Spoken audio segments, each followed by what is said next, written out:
Hadi gel bakalım. Başta sorularını sormaya. Başlayacağım. Bunu da ayarlayayım. Aletler şimdi o kadar... O da şey mi? Kayıt cihazı. Kayıt cihazı mı? Bizim zamanımızda böyle kameralar, kameramenler filan böyle teyp kurulurdu filan. Bunların hepsi mikrobik olmuş değil mi? Böyle Evet. küçük küçük. Vallahi. Ya Rabbi. Bismillah. Başladık. Geçenlerde şey yaptım. Yaşam sürecimde nelerle karşılaştık? Yaşam sürecim içerisinde ben neler gördüm? Sovyet İmparatorluğu yıkıldı, Ay'a çıkıldı. Evlerimiz nereden aklıma geldi? Evimiz buzdolabı gördü, radyo gördük, atom parçalandı diye böyle 30 maddeye kadar filan çıkmışım. Şimdi her aklıma geldiğinde ona bir not ekliyorum. Mesela geçen aklıma geldi, hiç unutmuşum şey yapmayı. Ben yaşarken Atatürk Vefat etti. öldü. Önemli bir olay, ben bir Türk'üm yani benim için çok önemli bir Atatürk öldü. Onun arkasından mesela Kennedy öldürüldü mesela, bak o aklıma geldi. En son ondan hatırlayınca Nelson Mandela öldü. Evet. Yine ben yaşarken bu ölümler aklıma geldi. Gandhi suikasta kurban gitti ki bunların hepsi çok sevdiğim ve saydığım büyüklerdir yani. Büyük devlet insanları, devlet gibi insanlardır yani. Evet güzelim, gelelim Kabahatlerinize. kabahatlerime. Ne kabahat, ne kabahat etmişim yavrum. Siz niye resimlerinize kabahatlerim diyorsunuz? Oradan başlayalım. Ha, Ümmühan Kazanç. Biz eskilerde, ben artık kendime öyle diyeyim müsaade edersen, yaşımız 80. Delikanlı diyelim. Evet, yaşlı delikanlı de istersen. Biz eskilerde bir tevazu ahlakı vardır yavrum. Yaptığıyla aynesi iştir kişinin, lafe bakılmaz derler. Yani istediğim kadar ben resimlerime şaheser diyeyim ki benim meşrebimde yoktur bu. Asla mesleğimin onuruna çok saygı duyarım ama asla mesleğimle övünmem. Mesleğimin onurunu kendi onurumun üstünde tutarım ama ben resim yaptım diye övünmem. Biliyor musun, ben 60 yıla yakındır bu resim işiyle meşgul oluyorum. 3 defa kendime sordukları zaman ressamım dememişimdir. Mecbur olursam resim yapıyorum, resim boyuyorum derim hatta. Boyacıyım derim de resim boyuyorum derim yani. Ne boyuyorsunuz? İnşaat boyasısın falan deyince resim boyuyorum. Bu benden daha eskilerin oldukça özen gösterdikleri bir tevazu sahibi olma asaletidir yavrum. İşimizle övünmeyiz. Onun için kabahatlerimleri geçerim. Takdir seyredene, takdir edene bağlı. Ben kendi işimi takdir etme hakkına sahip değilim. Biz eskilerin anlayışı böyle. Onun için resimlerime kabahatlerim derim. Bir de isim koymam resimlerime, biliyorsun. Evet. Sembolik resimler yapıyorum ben. Birçok hatırlatıcı, birçok şey hatırlatıcı. Resimlerimde o özellik vardır yani. Birçok şeyi hatırlatır. Birçok şeye benzer. Yani hani tevazudan bahsettik. Bu tevazu değil, şaka, kahve tellesi gibi. 58 tane uydurmaya yakışık alır yani. Ama bunun özel bir de şeyi var. 80'lerde Nişantaşı'nda bir banka galerisinde bir sergim vardı. Orada Son isimli sergimdir o. Bir beyefendi 45-50 dakika böyle resimlerimi seyretti filan böyle ilgiyle. Ben de yanına gittim, ilgilendim. Severim efendim dedi, resim seyretmeyi dedi. Onun için dikkatle izliyorum resimlerinizi dedi. Çıkarken de bana çok büyük bir ders verdi. Bence bir dersti o. Dedi ki Allah'ınızı severseniz dedi, sanatçı bey dedi ya.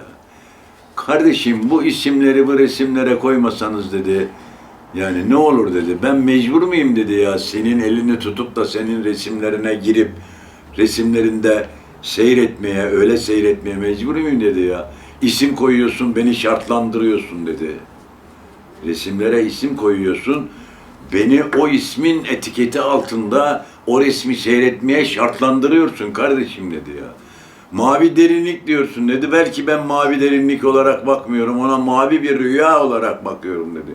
Derinlik deyince ya mecbur muyum senin koyduğun isimle illa elimden tutup girmeye filan dedi. Ben de ona yanıt olarak dedim beyefendi bunu enine boyuna bir düşüneceğim dedim yani. Odur budur resimlerime isim koymuyorum. Size göre neyse ismini siz koyun diyorum yani. Ne beğeniyorsanız eskaza bir satın alan filan çıkarsa işte bir de çok sorarlar bu resmi yaparken neler hissettiniz? Resim yapma azmini hissettim yani. Bu resim olsun hissettim. Öyle bir şey hissederek resim yapmıyorum ben yani. Bir pentür olsun, resim olsun. Resme girelim. Nasıl çıkacağız bu resimden endişesini yenelim ve çıkalım. Gerisi seyirciye ait yavrum. Peki. çok Şimdi geç güzel. öbür soruna. Öbür sorun ne? Geçiyorum. Ben çok başlara gitmek istiyorum. Buyurun. Hep böyle çok kısa kısa geçmiş kitaplarda falan. Orman Fakültesine girmişsiniz. Evet. Sonra terk ediyorsunuz. Evet. 1955 yılında güzel sanatlara Evet. geçiyorsunuz. Orada sanat aşkı galip gelmiş herhalde. Evet. Bu öyküyü bir de sizden dinleyelim. Yani aslında ilkokula kadar uzanıyor galiba değil mi? Tabii Bu yani hikayesi? benim en başta düşündüğüm vakit mimar olmak hevesim vardı. Resim yapıyordum yani. Adana'da doğdunuz değil mi? Evet, Adana'da doğdum. Babanız ne iş Evet, yapıyordu? babam berberdi benim. Evet. Adana'da doğduk. Bir berber çocuğuyum yani. Çok övünürüm babamın mesleğiyle. Sonraları övünür oldum. Önceleri babam berber diye utanırdım.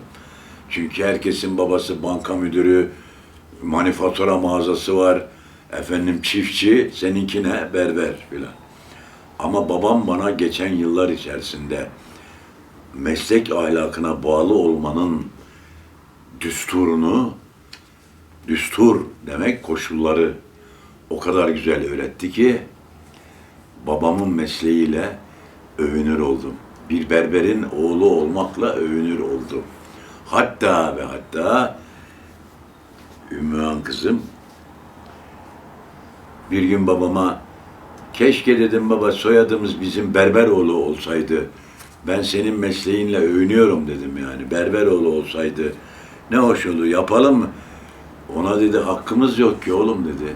Ayrıca benim babam bu soyadını size ben verdiğime göre ayrıca benim babam berber değildi, kasaptı dedi. İstersen kasap oğlu yok dedim. Kasap oğlu istemiyorum. Böyle Neyse bir sizin konuşma hikayenize geçmişti. geçelim. Mimar olmak istiyordunuz. Evet, mimar olmak istiyordum. Liseyi çok iyi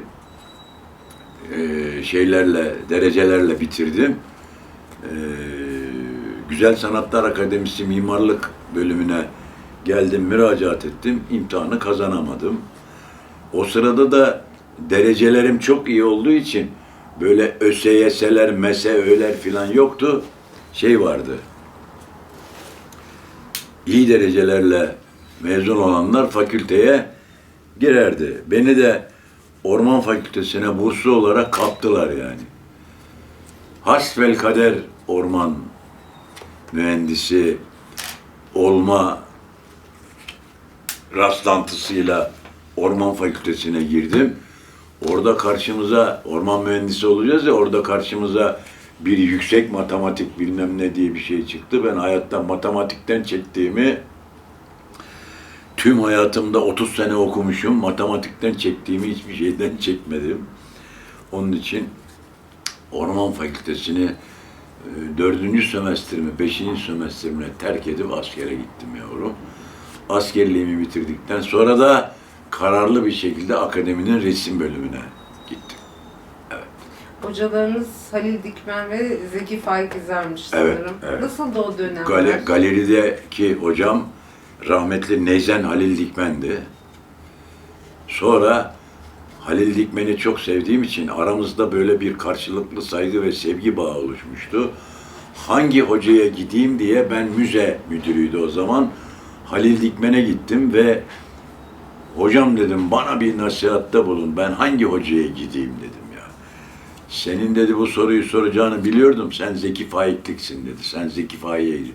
Baş üstüne hocam dedim. Öylece Zeki Faik'e gittik. Zeki Faik'le 5 sene birlikte çalıştık. Bu dönem içerisinde hocamı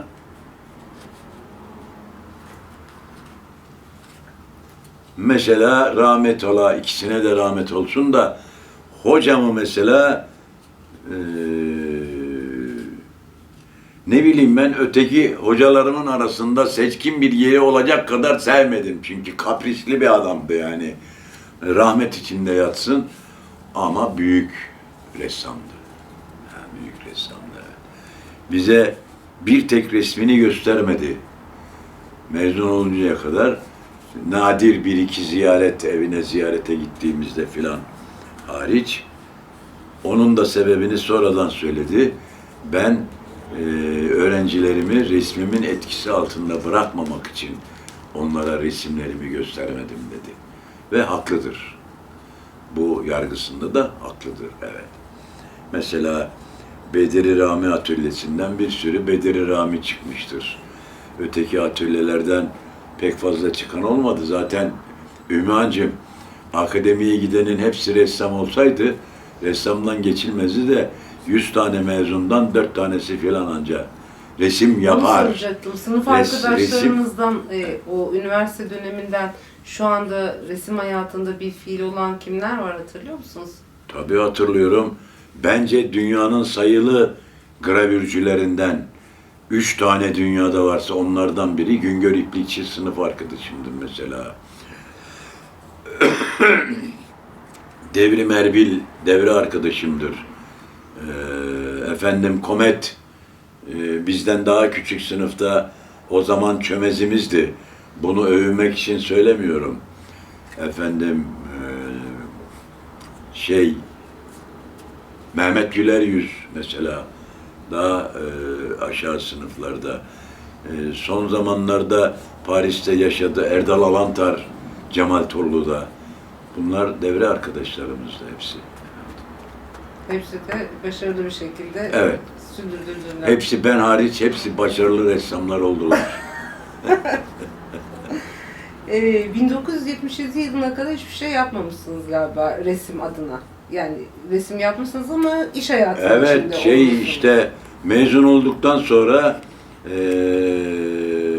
Nimet Hanım'la evlendim. Onun bir kurulu işi vardı.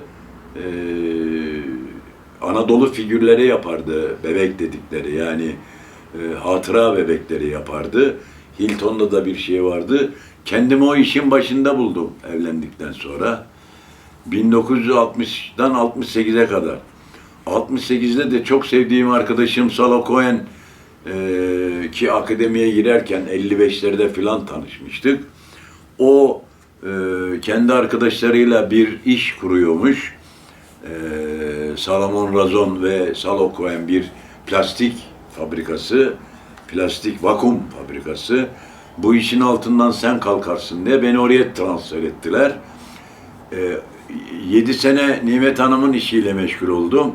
10 sene de orada o işi kotardık, yaptık. 17 sene resme elimi sürmedim. Bu süre zarfında yaş günlerinde, evlenme yıl dönümlerimizde Nimet Hanım'a hediye olsun diye bir resim yapardım. Sonra onun cılkı çıktı, sahtekarlık diye bıraktım onu. Yani resim öyle yapılmaz Ümmühan. Resim hayatını verirsin, resim yapılır. Dedim ki özür dilerim Nimet Hanım. Ben dedim bu resimle bu sahtekarlık dedim. Yapmayacağım artık. Ben senesi pırlanta alayım demiştim. Evet, onun yerine pırlanta alayım diye. Evet, bitti. 78 senesinin bu arada da her açtığım işin arkasından bir şişe açtım, alkolik oldum. Evet. İşi 3 ayda işi yeniyoruz, iş bizim altımızda kalıyor. Biz işin tepesinde ne yapacağız? Ver alkolü, al alkolü derken, evet, 78 yılının başında bu iş böyle gitmez diye tası tarağı topladım yavrum. Ve Marmaris'in İçmeler Köyü'ne resimle ilk hesaplaşmama gittim. Evet. Evet, şimdi Alkolü de bıraktım. Zaten 77'de şişenin ağzını vurmuştuk. 78'in başında da İçmeler Köyü'ne yerleşince tek başıma 2 kişi güvendi bana. Birisi Nimet Hanım eşim, öbürü de Salo Cohen arkadaşım. Onlar dediler ki sen bu işi başarırsın arkadaş. Alkolü de bırakırsın, resimle de yüzleşirsin. Arkandayız, sana güveniyoruz. Yürü. Onun dışında kimse güvenmedi. Hadi ya orada içer sıçar. Efendim kendi kendine alemlere dalar. Alkolden vazgeçemez o filan diye. Ama yendim onları sevgili kızım. Resimle 6,5 yıl sürdü resimle birinci hesaplaşmam. Hangi seri çıktı o dönem? O dönem değerli psikolog Sunat Tanaltay'ın deyimiyle mavi dönem çıktı. O çok güzel bir şey de oldu yani tutulan bir şey oldu. Hep Marmaris'ten getirdiği mavi ve yeşilleri kullanır resimlerinde filan diye bir başlık atmıştı bir yazıya. Sunat Tanaltay bir övgü yazısı yazmıştı sergim için. O yerleşti kaldı. Marmaris İçmeler Köyü'nden getirdiği fantastik maviler ve yeşillerle diye. Evet. Ona istersen mavi dönem denebilir. Benim öyle hayatımda çok fazla dönemler olmadı ama denemeler hep oldu. Hep deneme oldu. Söz gelimi Übhan Hanım, resimle ikinci hesaplaşmam için 92'de kaçtı? Evet, Bozcaada'ya. Tam kesin şeyini vermek istiyorum sana. Evet. 92. Demek ki 95 diyebiliriz. Bozcaada'ya resimle ikinci hesaplaşmaya gittikten sonra kendi kendime şöyle düşündüm giderken. Acaba dedim bu yeni iklim ve bu yeni atmosfer resmimde ne değişiklik yapacak? Bir dönem değiştireceğimi sandım. Öyle olmadı. İstanbul'da bıraktığım resimlere orada devam ettim. Daha sonra bir iki ufak değişiklik geçti. Sözü bağlayayım dilersen. Yani Ünvan Kazanç, resimde belirgin, o kadar büyük ressam da olmadık, hiç olmadık da o kadar büyük dönemler şeklinde bir evreler bütünü olmadı resim hayatımda. Ama hep denedim. Zaten o yüzden adam olamadım işte. Estağfurullah. Estağfurullah. Oraya fazla girmek istemiyorum ama Yok. estağfurullah da denmezmiş bu arada. Asmalı Mescid'de de uzun bir süre atölyede çalışmışsınız. Evet, tabii. Marmaris'ten kaçıyorsunuz. Marmaris'ten kaçmadım. Marmaris betonlaşmaya başladı köy. 200 küsur beton ev yapmaya başladılar. Eski köyü yeni bir yere taşımak için. Ondan sonra mesela ben suyumu pancar motorla kuyudan basardım. Sonra su teşkilatı geldi. Evlere su dağıldı filan böyle. Ümmühan bir gün musluğu açtım. Musluktan su yerine fırrrr diye bir ses gelince Tayfur senin dedim suyun burada ısın. Medeniyet buraya geldi dedim abi. Bitti. O an karar verdim. 84'tü. Nimet Hanım da yanınızda mıydı o sırada? Hayır, yalnız başıma. Nimet çocuklara bakıyordu. Tabii İstanbul'da çocuklara bakıyorduk. Yazın gelirlerdi. Okullar tatil olduğu zaman gelirlerdi. Sonra Asmalı Mescid'de açıyorsunuz atölyeyi. 84,5'ta köyden şey yaptım. Belde olan köyden. Hala oranın eski o zaman muhtardı. Bisikletli muhtar Zeki Eren. Hala oranın belediye reisidir. Köye gelip dışarıdan yerleşenlerden bir tek ben gitme diye şey yaptım. İstek aldım yani gitme. Ama artık suyum ısınmıştı köyde. Betonlaşmaya başladı. Sonradan bütün geçen uzun yıllar zarfında bir kere uğradım. İçmeler Köyü'nü tanıyamadım. Belde olmuş İçmeler Köyü. Bana gelmez. Biliyoruz. Sonra Asmalı Mescid var. Sonra Asmalı Mescid var. Orada neler yaşadınız? Evet. Asmalı Mescid'de neler yaşadım? Asmalı Mescid resimle birinci hesaplaşmamın ürünleri şeyi oldu. Bu hesaplaşmayla kastınız kendi kendinizi... Evet, yeniden başlama, resme olan borcumuzu ödeme, yeniden resim yapmayı öğrenme, disiplinini tamamlama ve 17 yıl borçluyum ya, 10 yıl Formplast'ta hayatımızı verdik. 7 yılda Nimet Hanım'ın atölyesini yönettik. 17 yıl borcumuzu ödeşmek için çalıştık. Her sene 2-3 sergi açtık. Bir sene sildik borçtan. Söz gelimi Amerika'da 92'de Chicago'da bir sergi açtım. Bir sene sildim borcumdan. Efendim, resim paralarıyla Bozcaada'da bir atölye yaptırdık, bir sene sildik. Böyle bol keseden silme yok yani. Hakkıyla o borcum olan 17 seneyi ödedim. Ve o borcum biter bitmez de, inanır mısın, Bozcaada'daki atölye de bitmişti zaten. Bu arada borcu derken şeyi anmak isterim. Bu borcun ödenmesinde bana yardımlarını esirgemeyen iki dost var. Birisi Hediye Yetke diye bir arkadaşımız ki Hazreti Mevlana Pirimizin 22. sülalesinden torunlarından evet Esin Çelebi hanımefendi ile bizi tanıştırması, Esin Çelebi hanımefendinin bize Konya yollarını, Mevlana Müzesi'nin kapılarını açması ve sema resimlerimin çok tutunup çok satılarak bana bir atölye yapabilecek parayı kazandırmasından ötürü 2001'de atölye inşaatımız bitti Bozcaada'da. Biz de atölyemizi oraya taşıdık. Şimdi yeri geldiği için bu iki kıymetli dostuma da can yürekten teşekkür etmeyi bir borç bilirim. Bu da bir şu gerçekten kayıtlarda bir anı olarak anı olarak kalsın. Her ikisini de her yerde saygıyla ve sevgiyle anarım. Efendim Hazreti Pir Asmalı Mescid'den sonra artık senin vaktin geldi. Haydi git biraz da Bozcaada'da sema resimleri yap dedi. Ve biz yeri gelmişken söyleyeyim. Pardon.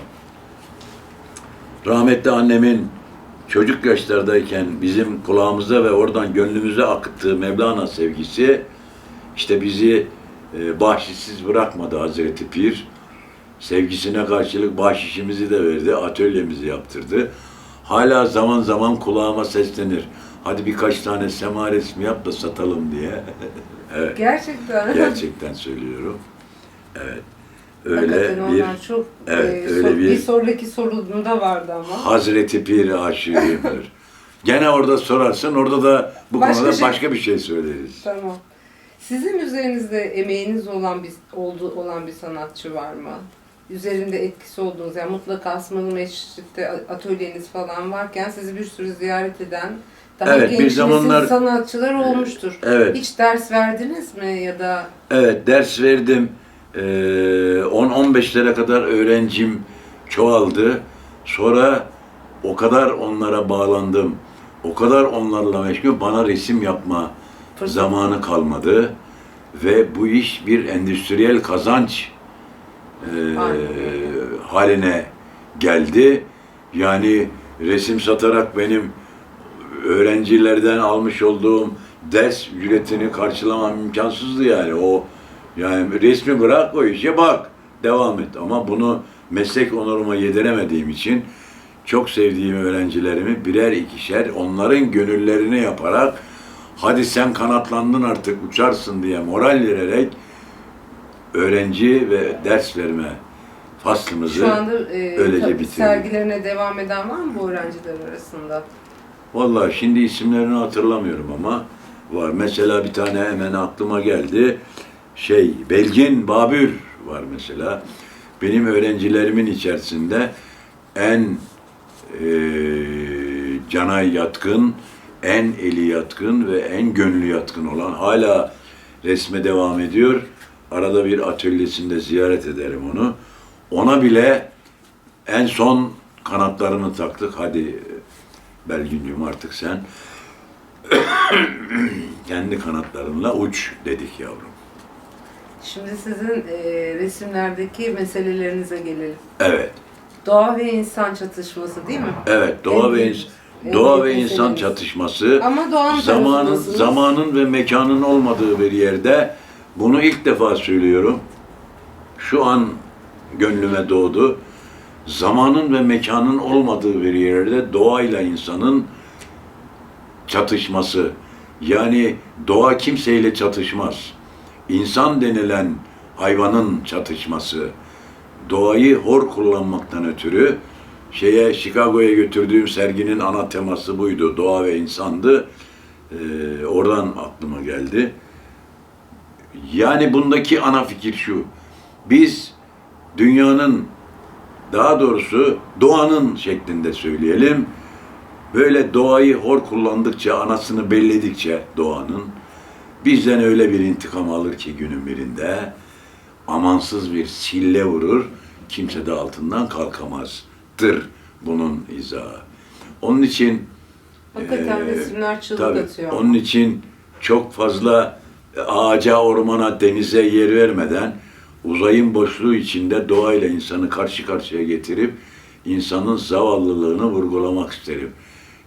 Postacı Mevlüt kapıyı çaldı. Bir evrak getirmiş postadan. Şunu imzala baba dedi. İmzalayacağız. Arkamı dönmüşüm. Ben dedim ki Mevlüt bunun neresine imza atacağım falan dedim. Hiç ses yok. Döndüm. Mevlüt çantayı yere bırakmış. Benim resimlerimden, o an çalıştığım resimlerden birinin önünde. Hiç bozmadım Mevlüt'ün ilhamını. Mevlüt bir süre sonra döndü bana, dedi ki baba dedi ya, bu insanlar nereye gidiyor böyle umutsuz ve yorgun dedi. Postacı. Evet, postacı dedi bunu.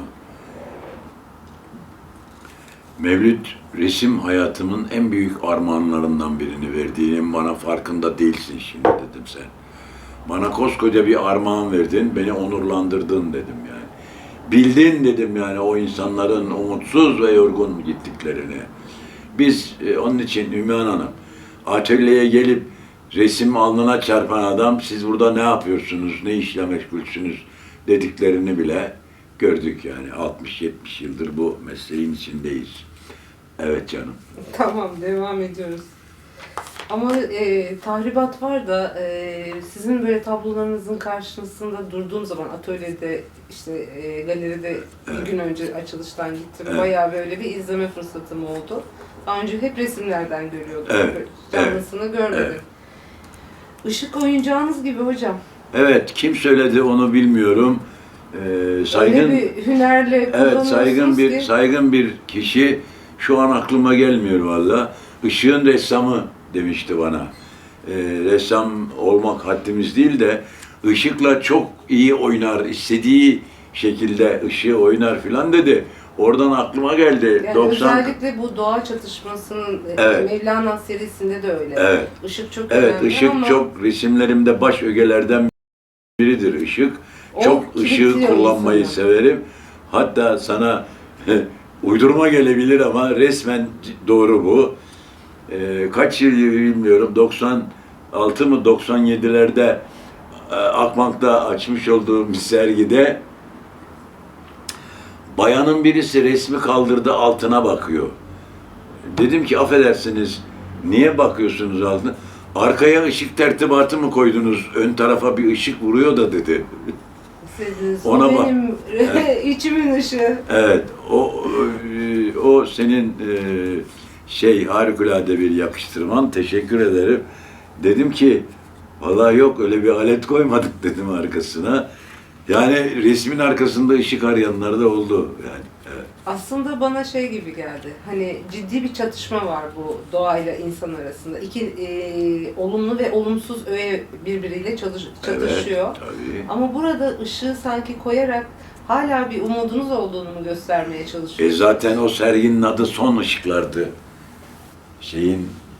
Bu bahsini ettiğim resmin arkasında ışık arayan bayanı bahsettiğim olayın son ışıklardı. Yani artık son ışıklar tümcesi biliyorsunuz arka tarafında bir anlam saklıyor yani. Kalmadı gerisi anlamı. Böyle bütün bunlara rağmen yeri gelmişken söyleyeyim, Mühan Hanım, ben hayatından şikayet eden, insanlardan şikayet eden, ortamdan şikayet eden bir ihtiyar değilim. Etmem yani. Bunları hep olağan, olası karşılarım. Ve iyimserlikle karşılarım. Yani iyi taraflarını görürüm. Söz gelimi aksi karakterli bir ihtiyara istediğin kadar söyle, gençliği beğenmez. Halbuki gençlik ya sen de kardeşim bir süre evvel oydun yani. Anlatamazsın bunu. Onun için fikse olmuştur oraya. Orada ihtiyarlar gider. Ben niye genç karakterli bir ihtiyarım? Çünkü içime zehir damlatmıyorum. Gençliğe kızarsın. Otobüste 5 tane genç gelmiş, kızlı erkekli, şakır şakır şakıyorlar. Evet, biraz yüksek sesle konuşuyor. Ne var? Yani konuşur. Döndü birisi. Yaptık. Ne var dedi, çak çak çak çak çak gevezelik ediyorsunuz. Ya bozma şu çocukların neşesini. Ne bozuyorsun ya? Onun için içime zehir damlatmam. Onu da öyle görüyorum. Keşke diyorum insanoğlu doğayı kıymetini bilerek kullansaydı. Şimdi bu konuda sayfalarca şikayet listesi yapabilirim. Ama hayat bu kızım. Bundan evvel göçen medeniyetler de bu yüzden göçmüş. Bizim medeniyetlerimiz de böyle göçüp gidecek. Bu daire nasıl dönecek? Hazreti Pir öyle buyurmuş yani. Biz dönüyorsak, raks ediyorsak demiş. Yani bunun bir anlamı var. Bir manası var değil mi? Devran döner. Evet yavrum. Devam.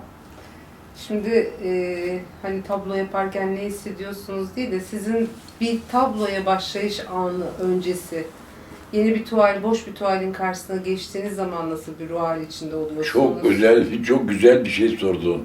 Bu konu zengin. İlham Hanım'ı beklemem diyorsun. Beklemem İlham Hanım'ı, hiç beklemem. Resme nasıl? Resim daha tuvali koymadan evvel kafada bir Siz eskiz de yapmıyorsunuz. Hayır, eskiz de yapmam. Desen, eskisi yok sizin. Hayır, çok lüzumu olmazsa, aslına sadık kalınacak bir yerde bir sembol, bir hatırlatma, bir şey koyacaksa onun etüdünü yaparım. Onun dışında eskiz filan bilmem ne bunları yok. Başlarım resim. Resme nasıl? Önce zihnimde başlarım. Bunun adını da ilham demem yani. Zihinde bir grafikal ve renksel düşünme ortamı. Tuvalin ölçüsü de buna dahildir. O günü gelir, başlama tarihi, saati gelir. İnanır mısın? Korkumdan yüreğim hoplar. Bunu daha Başka şekillerde de söylemek mümkün ama şimdi senin bu röportajına yakışmaz benim söyleme şeklim. Onun için orada terbiyeli gidelim yani. Ay, peki öyle olsun. Heyecandan titrerim yani. Nasıl? Ama bir an gelir, hadi hak ettiğin yere doğru diye bir başlarım. Bir kurgu vardır kafamda. Kahverengiler içerisinde, söz gelimi, kahverengiler içerisinde bir mavi olsun. Niye? Mavi kahverengiyle zıttır. İnadına zıt olsun diye bir başlarım. Resmi götürmeye başlarım. O heyecan yavaş yavaş durulur. Resim artık senin koyduklarınla değil, onun istedikleriyle olmaya başlar. O zaman resmin karşısına geçersin, ünvan kazanç, o mavinin üstü bir de beyaz leke istiyor dersin. Sen oraya kadar resmi götürmüşsündür ama ondan sonra kolundan tutar, resim seni bir işçi olarak götürür. Artık resmin işçisisindir. Ama sonunda temel kahverengiler içerisinde o mavi vardır. O mavi vardır. Fakat üstünde bir beyaz lekeyle, yanında onu çağrıştıracak, ona yakışacak bir ufak çizgiyle, noktayla, benekle bir incelik vardır. İşte o seni artık o istemleri yerine getirmişindir. Seni o yönlendirir. Ama başta sen resmi kolundan tutar, resim olmaya doğru götürürsün. Sonra o seni kolundan tutar, beni resim yap diye işte olabildiğince resim. Zaten bu yüzden biz ressam olamadık. Bir tablo böyle aylarca bakar mısınız yoksa bir çırpıda mı çıkar? Yani 1-2 saat içinde bitirdiğiniz mi? 1-2 saat içinde biten tablo da olur. Resim diyelim buna istersen. 1-2 günde biten de olur. Ama zaten 1-2 günde o iş bitmediyse, 1-2 günde bitmediyse heyecan bayatlamış demektir. O heyecan yavaş yavaş bayatlamış demek. Bir çöpe attığınız tuval olur mu? Bunu bir kural olarak kabul etme lütfen. Her resimle uğraşanın, her yiğidin bir yoğurt yiyiş biçimi olduğu gibi her resimle uğraşanın da kendine özgün bir çalışma süresi, bir çalışma ortamı, bir çalışma üslubu vardır yavrum. Bu belirli bir şey değildir. Başka bir soru vardı orada. Neydi o? Bu Çöpe attığınız resim oldu mu? Çok nadir. Çok nadir. Ama aradan 10 yıl sonra geçtikten sonra düzelttiğim resim oldu. Veya 5 yıl veya 3 yıl. Ya ben bunu burada nasıl yapmışım ya Rabbi deyip o zamanki erdemime göre, o zamanki anlayışıma göre düzelttiğim resmim olmuştur.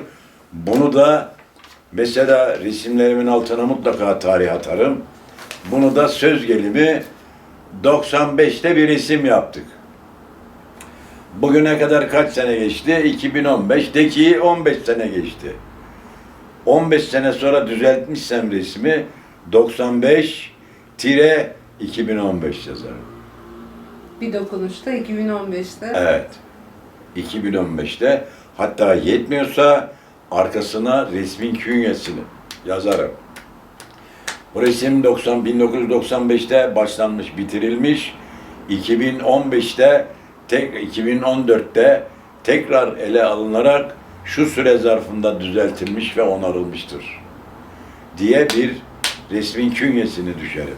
Ki bir gün yüzüne çıktığında orada bu mesleğin namusudur. Evet.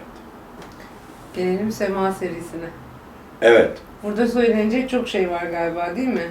Soyut çizginizin tam böyle doruğa ulaştığı bir seri galiba bu. Sema mı? Evet. Mevlana diyelim. Evet. Sema serisi demek bence daha doğru. Sema'nın bir raks olmadığını, bir ibadet olduğu biçimini biliyorsun. O sema resmi nasıl başladı? Mevlana'nın bütün felsefesini içselleştirdiğiniz burada çok belli. Yani o ulvi duygular izleyiciye vallahi çok geçiyor. Ümmühan, ben basit bir resim işçisiyim. Sevgili kızım, böyle senin donanma gibi ettiğin laflara layık değilim galiba. Mevlana felsefesini içselleştirmek daha büyük kültür, daha büyük çabalar ister. Ben Ama basit biraz bir sanırım resim işçisiyim. ama biraz Kendi kendi basit aklıma göre yavrum, bana rahmetli annemin ilk aşıladığı Mevlana sevgisini, ondan sonra Hazreti Pir'le, bak Hazreti Pir derken ben ayakları ayak üstüne indiririm, bak böyle bir sevgidir. Tabii böyle bir sevgidir bu. Hazreti Pir'den bahsederken ayak üstüne atılmaz. 97'den sonra zaten kendisiyle çok büyük iddia olacak bu, ama olsun.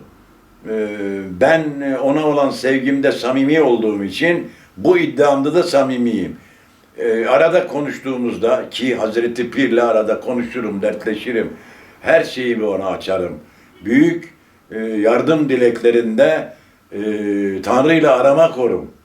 Elçi ol bana ne olursun. Git rica et derim yani. Dualarımda bile vardır.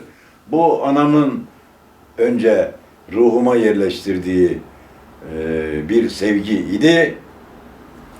Sonra da kendisiyle konuşa konuşa, sohbet ede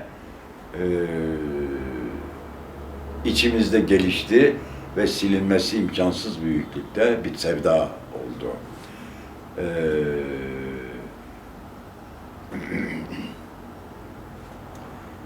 Bir gün kısaca bu sevgi nasıl başladı, yani ben sema resimlerine nasıl başladım, kataloğumda galiba yazmışımdır da, ama şurada da sesimizde iki lafımız olsun. Atölyemi ziyaret eden böyle yarı akıllı, el alemin deli dediği ama aklı bizden fazla bir hanımefendi resimlerimi seyretti. Sema resmi falan yok ama ortada. Benim resimlerim seyretti. Tam giderken bana dedi ki, Tayfur Efendi dedi, biliyor musunuz dedi, sizin resimlerinizin hepsi sema ediyorlar dedi. Hanımefendi, bana hiç layık olmadığım bir iltifatta bulundunuz. Bunu çok iyi düşüneceğim dedim ve gitti. Şöyle de başka bir resim vardı. Çıkardım ben onu. Oraya bir tuval koydum. Başladım bir sema resmi yapmaya. Ve döndüm. Mesajın alındı dedim. Hoca dedim. Usta dedim. Hazreti Mevlana'ya. Neden? Çünkü bir tarihte İstanbul'dan Güney Anadolu'ya geçiyorum. Tam Konya yolu üzerine geldiğimizde Konya tabelasını görünce gecenin saat 1'i dedim ben Hazreti bir ziyaret edeyim. Kapısının eşiğini öperiz, kapılar kapalıdır. Eşiğini öperiz, yolumuza devam ederiz dedim. Tam saat 1'de kapının önüne, demir kapının önüne geldim. Şangır şungur demir kapı açılmasın mı? Meğer Ramazan içerideki bekçilere misafirler gelmiş, başka bir yerin bekçileri. Çay yapmışlar filan, işte onları uğurluyorlarmış, kapı açıldı. Bak buradaki bunu bir sade kapı açılması diye de yorumlayabilirsin. Ama Hazreti Pir açtırdı o kapıyı diye de yorumlayabilirsin. Bendeki uzun beyaz sakalları görünce adamlar ürktüler falan böyle. Dedim, anlattım onlara niyetimi. Dedim ki kapısını öpüp gideceğim dedim yani. Demir kapıyı öpecektim, siz açtınız dedim. Gel amca o zaman sen içeride yatırın kapısını öp dediler. Kapısını öptüm ve orada ona şöyle dua ettim. Dedim ki ey sevgililer sevgilisi, ulu erenler, sen ne nazik adamsın dedim ya. Yattığın yerden kapımı açtırdın dedim ya. Bunu nasıl ödeşirim ben? İnşallah bir gün ayak ucunda bir sergi yaparım. Basit bir boyacıyım ben dedim yani inşallah. Şimdi bağla yukarıyı. O hanımın ziyaretinden sizin bütün resimleriniz sema ediyordan akıl tahtama yazmıştım. 20 tane sema resmi. 95 senesinde yazmışım. 2 senedir yapmıyorum. Bu hanımın söyleminden sonra mı Konya'ya gittiniz? Hayır, daha evvel. Daha evvel gittiniz. Evet. Hayır, hanımın söyleminden dur bakayım nasıl oldu o. Hanımın söyleminden evvel. Tabii. Yazmışım oraya. 20 tane sema resmi diye akıl tahtama. Unutmamak için. Bu ziyareti inşallah ayak ucunda bir sergi yaparım diye dedikten sonra 95 söz gelimi. Hanımın gelişi 97. Bize Hazreti Pir hatırlatıyor. Uyan diyor ey gafil, bana sözün vardı. 95'te geldin, söz verdin. Hani resimlerim.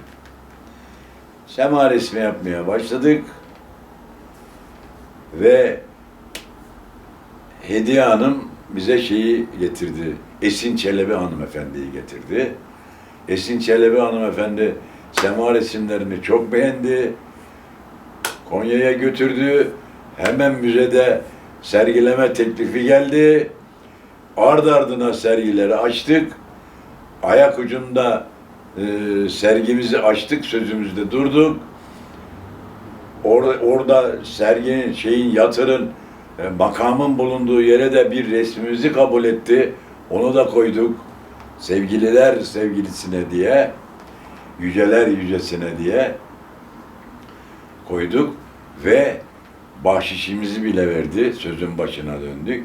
Atölyemizi bile yaptık. Şimdi arada bir konuşuruz Hazret'le, sevgili pirimle. Canı resim görmek istediği zaman sipariş verir, 1-2 tane yaparım, gene gösteririm. İşte görüyorsun bak başlamışız, gene var arkada. Bunlar yeni başladıklarımız Evet. mı? Evet, kısmet. Evet. Ne diyelim. Ya gerçekten Sema serisinin ayrı bir yeri var. Evet. Sizin sanatınızda ama beni en çok etkileyen, yani dışarıdan baktığım zaman Sarı Kavuş Destanı serisi. Evet. Kalp ameliyatı geçiriyorsunuz. Evet. Bingür Bey de Sarıkamış Derneği'nin başında. Evet, bilmiyorum ben tabii Sarıkamış Derneği'nin başında olduğunu filan. Oraya beni çok sevdiğim dostum Profesör Haluk Şahin götürdü. Bir maceradır. Gittik ve daha evvel ki bir doktordan geçmişiz. Aramız çatallaştı o doktorla.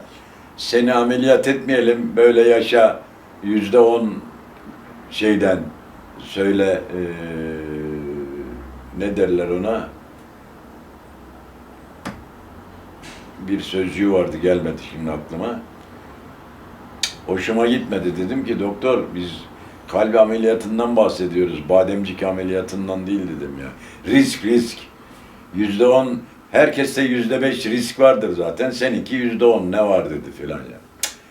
İşte ondan sonra Haluk Şahin beni oraya götürdü.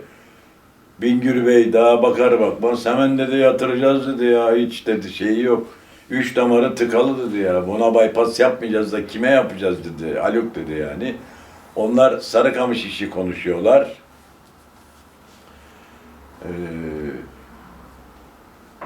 Bana geldi sıra. Benim derdim. Dedi ki Bingür Sönmez, bak dedi kardeşim dedi. Seni dedi Haluk abim getirmiş dedi. Başımın tacısın. Burası lüks bir otel dedi. Otelin bütün masraflarını ödeyeceksin. Kuruş sektirmezler dedi. Toplu iğneye kadar alırlar paralarını. Ama dedi ameliyathaneden içeriye kuruş çalışmaz dedi. Çünkü Haluk abim dedi benim saygı duyduğum bir abimdir dedi. Sonra dedi, dedim doktor bunu nasıl, yani ben dedim bu şey, ya ressammışsın dedi sen. Estağfurullah dedim tabii. Bize dedi, bana dedi bir Sarıkamış resmi yaparsın dedi.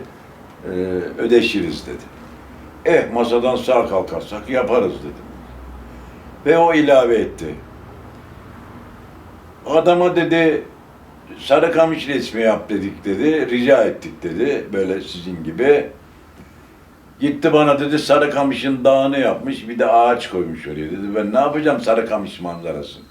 Ben dedi, başka resim istiyorum dedi. Peki doktor, bakarız dedik yani, bakalım. Ameliyatımız geçti, iyi olduk. Aradan bir ay geçti, ben iyice toparladım. Kafamda da kurguyu yaptım, Ümmühan Kazanç. Bu doktora dedim ben, Bingür Sönmez, hem büyük bir operatör, profesör, neyse alülala, hem de mütevazi bir insan. Bunu söylemeden geçemeyeceğim. Çok doktor, profesör gördüm yavrum, ünvanlarının arkasında kalmışlar. Bu zat-ı muhterem ünvanının önüne geçmiş bir insan. İnsandır yani her şeyden. Anlatacak çok şey var da seni lafa boğmayayım diyorum. Ben programımı yaptım. Bir gün telefon açtım. Ona böyle enteresan zamanlarda telefon aç. Gece 11'de açacaksın ki anca hastalarına bakarken, arada Allah muhtaç etmesin, hastalarına bakarken şey yapsın, meşgul olabilsin. Gökhan dedim, telefon asistanı. Gökhan dedim, sekreteri pardon. Hocaya söyle, bir Sarıkamış meselesi görüşeceğim dedim, beni arasın dedim. Gece 1:30 aradı beni. Ben yatmışım, 1:30. Abi, hayırdır benden bir... Dedim ki bak doktor, sana dedim 30 tane Sarıkamış resmi yapacağım. Ne? Dedi, uçtu gözleri çıktı. 30 tane Sarıkamış resmi yapacağım. Haluk Şahin ayaklardan biri. Haluk Şahin basın ilişkilerini kotaracak. Sen salon bulacaksın. Ben resimleri yapacağım dedim arkadaş. İşim biter. Hiçbir şeyle uğraşamam. Ve sözümde durdum. 8 ay uğraştım. 8 ayda 30 resmini bitirdim. Bingül Hoca'nın ve getirdim attım önüne. Al dedim arkadaşlar. İnsanın kanını donduran resimler. Evet. Ve onları Gerçekten da yaparken müthiş Allah bir seni şey. inandırsın Ümmühan Kazanç. Benim de kanım dondu yani. Gerçekten yürek Yani yaktı. o soğuğu, karı, Evet. askerlerin zavallı Bas halini... bağırdım atölyede. Abdullah yavrum nerelerde dondun, nerelerde kaldın evladım diyerekten böyle o yaşadım o 8 ay. Resminde Bingöl'ün ilk lafı şu. Ya bize herkes söz verir kardeşim. Ondan sonra unutur giderler. Sen ne biçim adamsın dedi ya. Ne? Dedim aga bak söz. Telefonda da şöyle söyledim. Burada o bana dedi ya, muayenehaneden içeri kapı çalışmaz, kuruş çalışmaz. Ben de dedim ki bak dedim, bu resimler sergilenecek, satılacak. Parası dedim Sarıkamış Gönüllüleri Derneği'ne gidecek. Bana kuruş çalışmaz dedim. Bu da benim sana kıyam lan dedim hadi. Şimdi müzede kalmayacak mıydı onlar? Müze Ondan açılmadı mı? Ondan sonra telefon açtı. Ben dedi bu resimleri dedi satmam arkadaş dedi. Sarıkamış Müzesi yapılacak. Bu resimler orada ebediyen kalacak dedi. Satmam ben bu resimleri. Peki sen bilirsin. Sonra müze açıldı mı? Açılmadı galiba daha. Ümmühan Kazanç benim işim resimleri yapana kadar. Ne yaparsalar yapsın. Evet, gerisine karışım. Hatta bu yüzden eşim bana çok kızıyor. Yaptığın işin peşine düşmüyorsun, sergilemiyorlar, bilmem ne yapmıyorlar filan diye. Bak mesela Sarıkamış konusunda Bingür Sönmez'den bir temas kur, bir Sarıkamış resimleri sergisi yap. Yani O sergi yapılmadı mı ama Hobi Sanat Galerisi'nde? yapıldı. Bir tane de sen yap. Ne var bunca sene Yani geçti. aynı o tablolar nerede şimdi? Bingür Bey'de. Bingür de Siz yeni bir seri mi diyorsunuz? hayır, Bingür sana itimat eder verir. Benden kefalet alırsa verir yani. Aynı resimlerle bir sergi yapmışlar. Bingür'e o resimlerden bir daha yapılmayacağına dair söz verdim. Ama çok müthiş bir Tabii seri. 2 tane arkadaşıma Bingür'den müsaade alarak 2 tane resim yaptım. Hatırlarını kıramadım. Bingür bana dedi ki ya istediğin kadar yap kardeşim dedi. Yok. Öyle olmaz Ümmühan. Meslek ahlakına sığmaz. Şimdi çok tuttu resimler değil mi? Seri, Sarıkamış serisi üret, sat. Cık. Benim meslek ahlakıma sığmaz abi. 2 tane işte kıramadığım hatırını beğendikleri resimlerinden ne olur bunu bize vallahi dedim veremem. İmkanı yok. Biz dijital baskılarını istemeyiz dediler yani. Bizimki orijinal olsun. Dedim Bingür'den bir müsaade isteyeyim bakayım. Eğer müsaade ederse yaparım dedim. Etti. İstediğin kadar yap hocam dedi ya. Artık üstad demeye başladım. Üstad dedi istediğin kadar yap filan. Yok dedim Bingür. Bu 2 taneyi yapacağım. Hatırlarını kıramıyorum dedim yani. Yani tam bence sanatınızın olgunluk döneminin en uç noktasındaki resimler. Evet, gelmiş oluyor. Soyut akımın çok güzel örneğini görüyorsunuz. Figüratif resim de var. Tabii, Hepsi var. tabii. İnşallah İstediğin yeriniz kadar üniforma, istediğin kadar buz, kar, soğuk hepsi var. Bir sayfa bitmedi mi ya? Daha bitmedi mi? Daha var mı sorun? Kaç tane kaldı? Bir tanecik kaldı. İyi Sıkıldınız hadi mı? o zaman. Hadi o zaman sor. Seve seve seni yanıtlıyorum yani. Şimdi size genellikle Tayfur Baba diyorlar. Evet. Tayfur abi diyorlar. Tayfur Hoca da diyorlar. Babacan, Cana Yakın, Delikanlı, Bozcaada'nın Karıncası, İstanbul Beyefendisi olarak da tanımlamak yanlış olmaz herhalde. Estağfurullah, estağfurullah. Ben de tabii ki sizi yakından tanıma şansına eriştiğim için kendimi çok mutlu hissediyorum. Çok teşekkür ederim, sağ ol yavrum. Gençlere ne tavsiye edersiniz boyacılık mesleğini seçenlere? Yani işte Çok boyacı var da bugünlerde. o bir şey, akım. Tabii yani insanlar marangozluğa heves etmiyorlar çünkü takım tezgah lazım. Atölye, kirpas bilmem ne en kolay herhalde resimle, minyatürle uğraş. Gravüre kimse şey yapmıyor mesela. Koca tezgahlar, baskı bilmem sistemleri filan lazım herhalde. Benim biliyor musun Ümmühan Kazanç, sporcusundan tut, meşhuruna kadar ister ekranda, ister böyle seninle yaptığımız gibi sözlü röportajlarda en sevmediğim soru ne biliyor musun? Yani yeni nesle sizden sonrakilere ne tavsiye ediyorsun? Ya hiçbir şey tavsiye etmiyorum kardeşim. Ha, ben neyim ki tavsiye edeyim yavrum? Bu benim tevazu sınırlarımı Pozitif zorlar. enerji verdiğiniz için belki de size bunu soruyorlar. Ha, tabii yani pozitif enerji veriyorum. Ya Ona karşınızda inanırım. sohbet Ona ettiğiniz inanırım zaman- çünkü kendimle barışıkım yavrum. Eşim Nimet Hanım'la tanıştıktan sonra 55 yaşına geldikten sonra eşim Nimet Hanım'dan almış olduğum, bunu da övünerek söylüyorum. Eşim Nimet Hanım'dan almış olduğum feyizle kendi kendimi tanımaya yöneldim. Kendi kendimi tanıdım, kendi kendimle barıştım. Ondan sonra da artık yani ağzımdan beddua çıkmaz, kötü şey çıkmaz, hakaret çıkmaz. Şaka yollu ettiğim küfürbazımdır.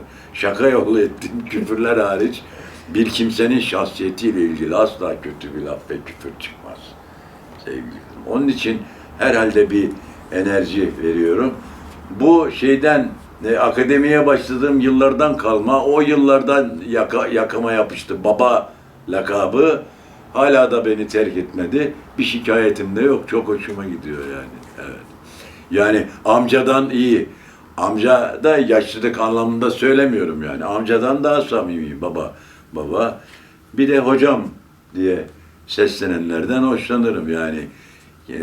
Dünyanın en sevdiğim mesleklerinden biridir hocalık.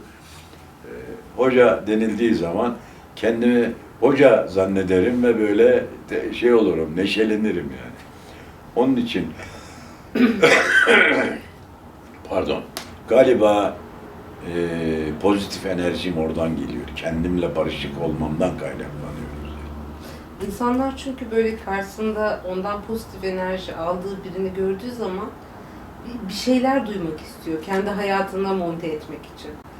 Bu kötü bir şey Çok, değil. tabii. Benim tavsiye Tabii. babında size sormak istediğim buydu. Haklısın.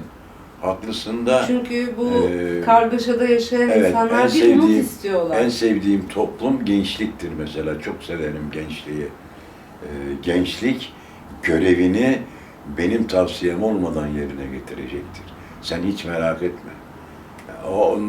Onlar şimdi yeni gençlik pırıl pırıl, gümbür gümbür geliyorlar. Allah yokluklarını vermesin. Geliyorlar. Son derece güveniyorum. Son derece severim. Gençlikle beraberim. Belki ondanım. Hiçbir gençle onu küçümseyerek muhatap olmadım. Daima onun seviyesine, onun mesafesine indim ve onunla dostluk kurdum. Hayatta en sevmediğim şey nasihat vermektir. Öğüt ama veririm. Benim Nasihatle sorularım- öğüt arasında biliyorsun çok ince bir çizgi var.